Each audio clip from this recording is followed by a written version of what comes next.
Usisahau kusubscribe, like na comment.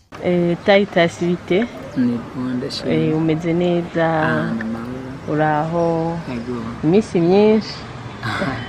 Iminsi myinshi kweli. Hama imbere ya byose nagomba kumenya ubwire n'abakunzi bawe izina ryawe, abavyeyi baba bakwise.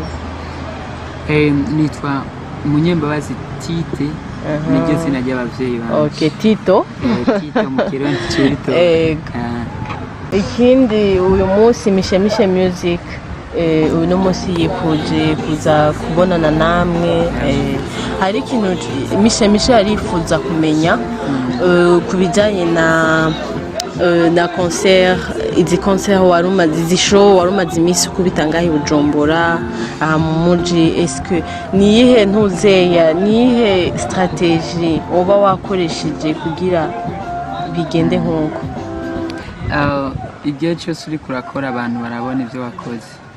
Ni ukuvuga ko agenda ngaha nkakora ibikorwa byanje nkabishikiriza bene ivyo nabo ni abanyagihugu, nabo biraba ababikunda, nabo abategura kandi ivyo biteramo barabona ati hariho umuntu ariko akora aje ngaha birashobora kumufasha we nyene ubwiwe bigafasha n'abandi bantu basanzwe bamuhawe. So ni muri iyo mvure nshobora kubisigura ko byavuye ku bikorwa nakoze, ababiteguye bakabona ko bikwiye ko abakunzi banje canke bonyene ubwabo hamwe noboneka muri ivyo biteramo vyogera ico vyunguyemo, na cyane cyane mu guteza imbere umuziki w'abarundi mu gihe ico giteramo citwa ata munyamahanga birashoboka kuzuza akota byinshi.